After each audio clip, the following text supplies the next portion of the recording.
दोस्तों स्वागत है आप सभी का एक और न्यू वीडियो में। दोस्तों आज की इस वीडियो में हम बात करेंगे उदाहरण नंबर 17 की। 16 उसमें बता दिए थे, फिर वहां पर चूंकि बताए थे कि किस प्रकार से निकालना है तो इसलिए टाइम ज्यादा लग गया था। तो यहाँ पर देखिए 16 नंबर उदाहरण बताएंगे, उसके बाद 17 नंबर सोच रहे हैं दोनों एग्जाम्पल बता दें ताकि आगे हम होमवर्क आप लोगों को ज्यादा दे सकेंगे। देखिए यहाँ पर 17 नंबर एग्जाम्पल जो है यहाँ पर सिंपली ये कह रहा है कि इसमें आपको निकालना क्या, 16 ही है ना, 8 17। यहाँ पर आपको क्या निकालना है, एक्स वाई और जेड की वैल्यू। तो इसके लिए हमको क्या करना पड़ेगा, देखिए सबसे पहला काम, अगर आपको मान लीजिए ऐसा इक्वेशन मिल रहा है तो आप करेंगे क्या, सबसे पहले ए निकालेंगे। अब ए क्या है तो इसके लिए आप लोगों को पिछला लेक्चर देखना पड़ेगा। ए में आपको करना क्या है, जितने एक्स वाई जेड के कोफिशियंट है यानी गुणांक है उन सभी को इसमें लिख लेना है। जैसे देखिए 3 -2 3 2 1 -1 4 -3 और उसके बाद 2। ओके, ये हो गया। फिर उसके बाद एक अलग अवयव एक्स मानेंगे। एक्स में क्या लिखेंगे, वही जो हमको ज्ञात करना है, एक्स वाई जेड। उसके बाद ये तो हो गया। अब उसके बाद एक अवयव बी लेंगे। बी अवयव क्या होता है, जो D1 D2 D3 है, 8 1 4। देखिए ये चीज हो गया ना। अब इसको अगर ये संगत निकाय होता है, संगत निकाय क्या है, जैसे इसका डिटरमिनेंट ले लेंगे। अभी जब आगे हम अगले प्रश्न में चलेंगे तो वहां पर ये दिया कि जिसका निकालना संभव हो यानी जिसका संगत हो उसका बताइए। तो डिटरमिनेंट लेंगे, जिसका 0 हो गया काम खत्म हो गया, वो निकलेगा ही नहीं। तो यहाँ पर इसका फार्मूला होता है, देखिए x equal to A inverse B. A inverse B. अब पहले हमको ए इनवर्स चाहिए, ए इनवर्स बी। ओके, यहीं से निकलेगा। तो ए इनवर्स निकालने के लिए आपको क्या करना पड़ेगा, सबसे पहला काम करना पड़ेगा एडजॉइंट ऑफ ए लेना पड़ेगा। इसका फार्मूला हो जाएगा adjoint of A B by determinant of A. ये हो गया इसका फार्मूला। तो ये तो हम इतना में इसको कर देंगे। तो सबसे पहले हम क्या करेंगे, ए इनवर्स निकालते हैं। देखिए 3 -2 3। हमें लगता है कि आप लोगों को इनवर्स निकालना तो एकदम आराम से आ गया होगा, बहुत ही अच्छे तरीके से। 4 -3 2, क्योंकि यहाँ पर आप लोगों को कई बार हम बता चुके, जानबूझकर बता रहे हैं ताकि एकदम अच्छी तरीके से आ जाए, गलत ना हो 8 नंबर। तो करना क्या, देखिए अब क्यों निकालने के लिए सबसे पहला काम माइनर लेंगे, उपसारणिक। उपसारणिक के बाद सेकंड आव्यूह बनाएंगे, उसके बाद उसका ट्रांसपोज लेंगे तो सेकंड आव्यूह मिलेगा। तो हमको क्या करना है, अब यहाँ पर माइनर को छोड़ दीजिए, डायरेक्ट लीजिए सेकंड। तो सेकंड लेने के लिए अब देखिए यम को हम रिप्रेजेंट करते हैं माइनर एम से, ठीक है, उपसारणिक को एम से और सेकंड को ए से। तो यहाँ पर आप A11 A12 A13 A21 A22 A23 A31 A32 उसके बाद A33। हमको यही चीज निकालना है। तो देखिए A11 निकालने के लिए क्या करेंगे, 11 पर, अब जैसे 11 को हम सिंपली करते क्या है, उपसारणिक निकालने के लिए पहले तो हम क्या करते हैं, जहां विषम बनना है निगेटिव मार देते हैं।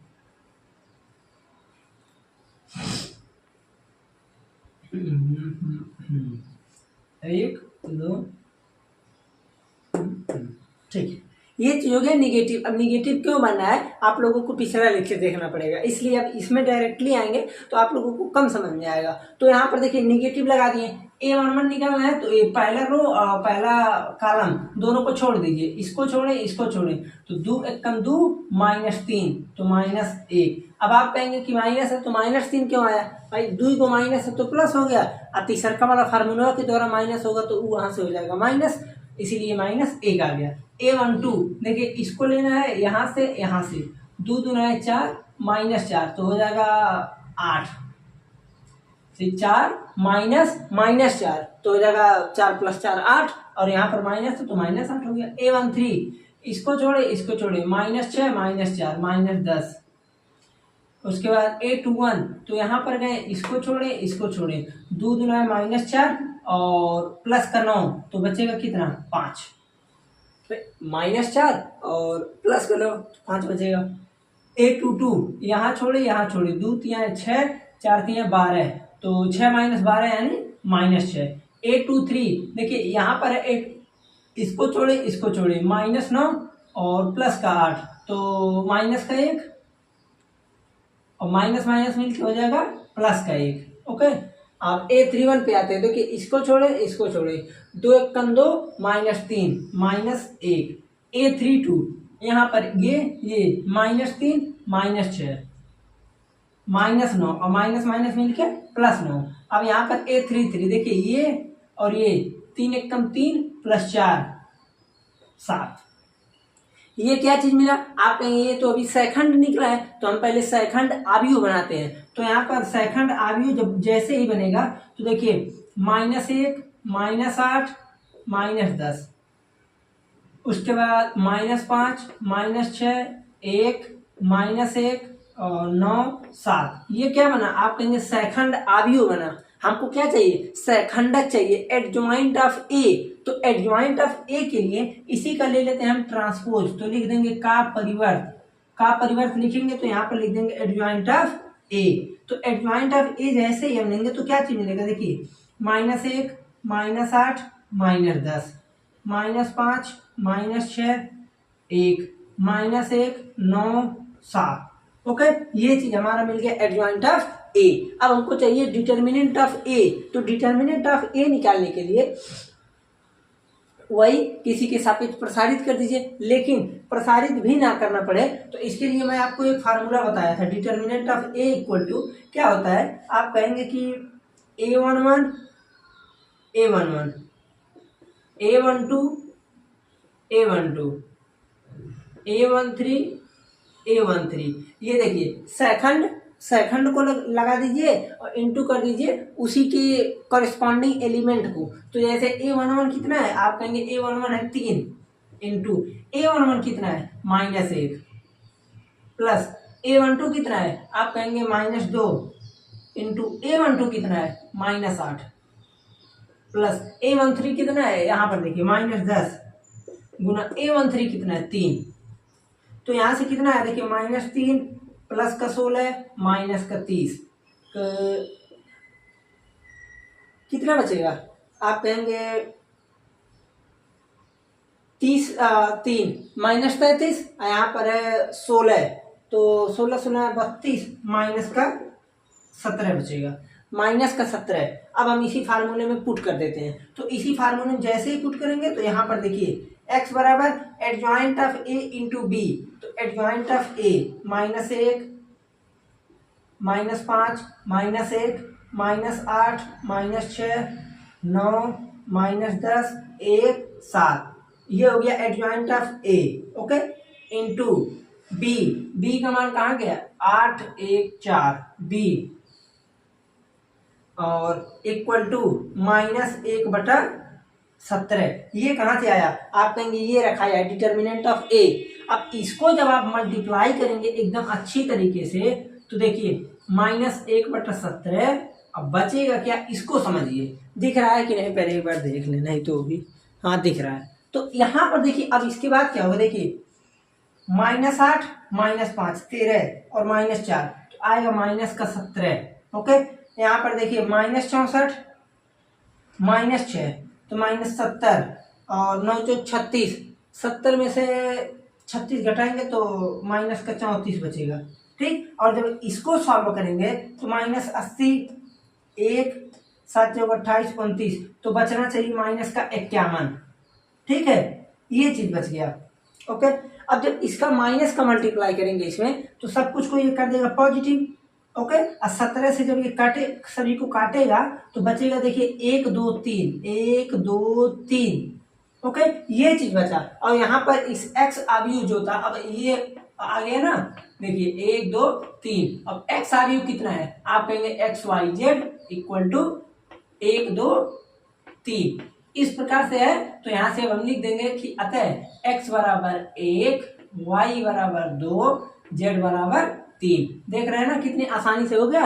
आपको सबसे पहला का प्रोसेस क्या करना है? इसको इस आव्यूह को लिखना है, उसके बाद डायरेक्टली फार्मूला लिखेंगे, ए इनवर्स निकालेंगे। ए इनवर्स का प्रोसेस पता है, एडजॉइंट ऑफ ए चाहिए। तो इसके लिए आपको इतना करने के बाद सब कुछ आसानी तरीके से कर लेंगे। ठीक है ना? तो देखिए इस क्वेश्चन को हम मिटाते हैं, आप लोग स्क्रीनशॉट ले लीजिएगा। चलते हैं अब 18 नंबर पर। इसी को हम मिटाएंगे क्योंकि अब देखिए 18 नंबर प्रश्न जो है आपको कंडीशन वाला दिया है। जैसे आप लोग क्लास 10 में बनाते थे कि एक किताब है, दुगुना है, चार गुना है, जो भी हो, तो उस प्रकार से हम उस चीज को बनाएंगे। तो यहां से आपको करना क्या पड़ेगा, देखिए जैसे 18 नंबर एग्जाम्पल जो दिया है इसमें थोड़ा इमेला टाइप का है, मैं बोल दे रहा हूँ, आप समझ जाएंगे। जैसे देखिए आप प्रश्न को लिखना समझ लीजिए एक तरह से बेवकूफी है। जैसे प्रश्न कह रहा है कि 3 संख्याओं का योग 6 है, तो पहले आप देखिए यहाँ पर 3 संख्या है, तो मान लीजिए पहला संख्या x y z, 3 संख्या हो गया। अब कंडीशन पे आइए, कह रहा है कि 3 संख्याओं का योग 6 है, तो अगर 6 है तो देखिए पहला समीकरण बन जाएगा x + y + z = 6। एक बन गया, हमको 3 ही चाहिए, ज्यादा नहीं। फिर कह रहा है कि यदि हम तीसरी संख्या को 3 से गुना करके दूसरी संख्या में जोड़ दे तो हमें 11 प्राप्त होता है। तो ध्यान दीजिएगा, कह रहा है कि यदि हम तीसरी संख्या को 3 से गुना कर दें तो तीसरी संख्या z है तो 3z। फिर कह रहा है कि दूसरी संख्या में जोड़ दें y + 3z = मिल रहा है हमको 11। देखिए कंडीशन को ध्यान से पढ़िएगा तभी आएगा। पहले में था कि तीनों को जोड़कर 6 है, फिर दूसरे में कह रहा है कि यदि तीसरी संख्या में 3 से मल्टीप्लाई कर दें और दूसरी संख्या में जोड़ दें तो हमको 11 मिल रहा है। ओके, फिर कह रहा है कि पहली और तीसरी को जोड़ने पर हमें दूसरी संख्या का 2 गुना प्राप्त होता है। देखिए कह रहा है कि पहली और तीसरी को जोड़ने पर दूसरी संख्या का 2 गुना मिल रहा है, तो आप इसे सही कर लीजिए। x - 2y + का z = 0, समीकरण नंबर 3। ओके, अब देखिए इक्वेशन बन गया। सेम प्रोसेस यहाँ पर आपको x, y और z की वैल्यू ज्ञात करनी है। तो इसका आप लोग वीडियो को रोक कर कीजिए, अपने मन से कीजिए, ठीक है। करते रहिए, देखते हैं आप लोग ला देते हैं या फिर नहीं। इसका आंसर एग्जाम्पल का तो आप सभी को पता ही होगा, ठीक है। कीजिए आप लोग, तब तक हम इसे इरेज कर दें, फिर उसके बाद एक बता देते हैं ताकि आप लोगों को बहुत ही फायदा होगा। देखिए यहाँ तक हो गया। अब मान लीजिए हमको यहाँ पर निकालना है अगर, तो सबसे पहला काम वही करेंगे हम कि इसमें से आव्यूह a को मानेंगे, b को मानेंगे, आव्यूह x को मानेंगे। इतना करने के बाद हम यहाँ पर क्या करेंगे, फिर उसके बाद a इनवर्स निकालेंगे, फिर उसके बाद हम अपना प्रोसेस लगाएंगे, तब हो जाएगा।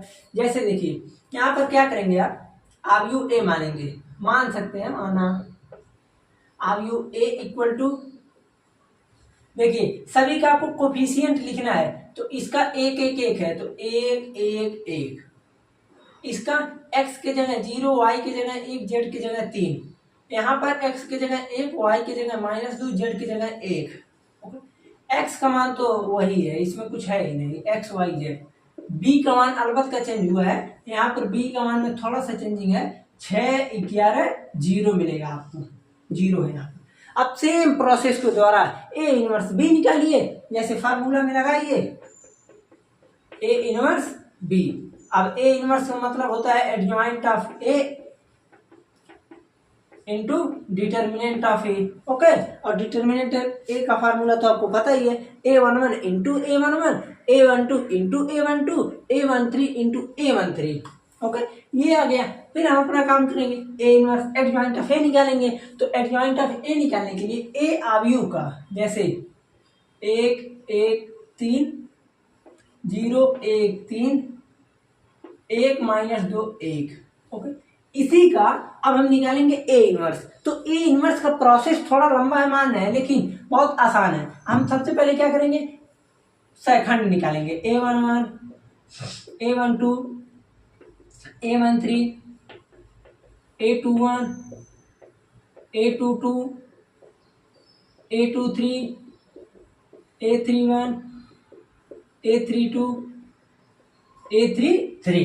पहले इसको निकालते हैं। तो यहाँ पर देखिए a11, अब सबसे पहला काम आपको पता है कि जहां पर विषम है वहां पर हम निगेटिव लगा देते हैं, 2 1 3 और 3 1 4, नहीं 2 1 3 3 2 5 3 2 5। अब क्या होता है इसको एक बार समझिए फिर से, aij = -1 पे power i + j mij।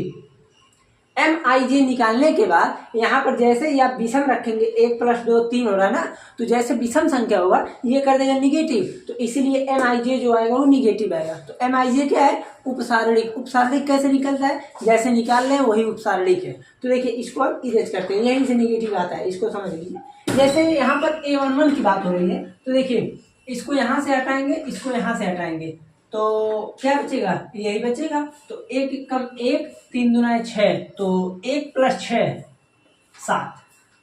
A12 की बात करिएगा तो A12 देखिए इस पूरे यहाँ से ये छूटा, ये छूटा, तो 1 का इधर हो गया खत्म, 1 का इधर -3, तो +3 हो जाएगा। -3 था तो +3। अब हम बात करते हैं A13 की, यहाँ से ये खत्म -1। फिर हम बात करते हैं A21 की, तो देखिए ये A21 में यही ना है, और यहाँ से ये, तो 1 और उसके बाद प्लस का 6, 1 + 6 होता है 7। अब फिर होगा A22, यहाँ से 1 -3 -2, A23 ये -2 -1 -3 यानी +3, A31। तो देखिए A31 निकालने के लिए क्या करेंगे, यहाँ से इसको हटाइए, यहाँ से इसको हटाइए, तो सब कुछ 0 हो जाएगा। 3 - 3 0। A32 ये 3, A33, तो यहाँ से देखिए A33 में तीसरा पंक्ति तीसरा कॉलम, तो डायरेक्टली 1 बचा। अब इसको हम पहले सेटल करेंगे किसमें? आव्यूह के रूप में। तो आव्यूह के रूप में जब हम सेटल करेंगे तो यहाँ से हमको आव्यूह एक मिल जाएगा 7 3 -1 -7 -2 3, फिर यहाँ से मिलेगा 0 -3 और मिलेगा 1। ये मिल गया हमको क्या चीज? आप कहेंगे कि सेकंड आव्यूह मिला है, अभी सेकंडज नहीं मिला है, तो जब इसी का हम लेंगे परिवर्त का परिवर्त, तो अब हमको मिल जाएगा एडजॉइंट ऑफ A = 7 3 -1 -7 -2 3 0 -3 1। ये मिल गया हमको एडजॉइंट ऑफ A।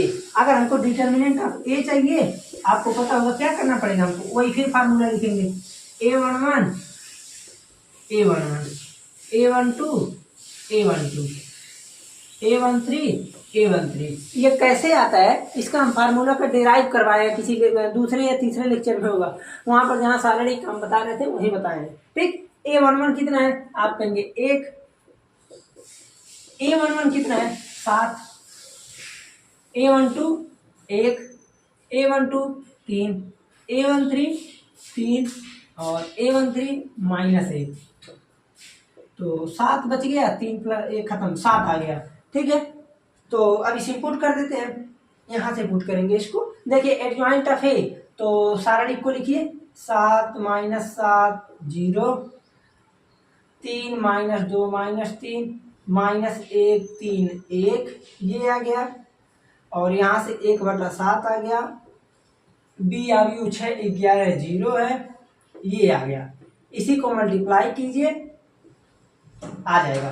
देखिए 6 सते होता है 42 और माइनस का 77, 11 सते 77 होता है ना, तो 6 सते 42 -77, 42 5 25 माइनस का नहीं,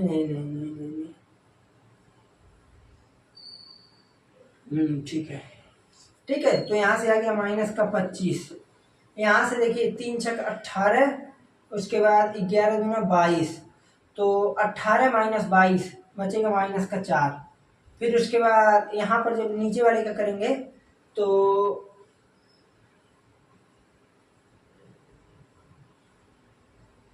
ठीक है, यहाँ पर करेंगे, देखिए -6 + 33, तो कितना बचेगा? आप कहेंगे कि 27 बचना चाहिए, 27 बचेगा। अब देखिए ये तो कटने पीटने के बाद हो गया, इसका मैटर खत्म, यानी कटने के बाद 7 वाले का नहीं करना है सही। तो अब देखते हैं हम गड़बड़ कहाँ है, क्योंकि यहाँ पर अब इसको चेकिंग करने में समझ लीजिए एक प्रकार से दोबारा चेक करेंगे तो गड़बड़ ही है। जैसे कि 7 - 3 2,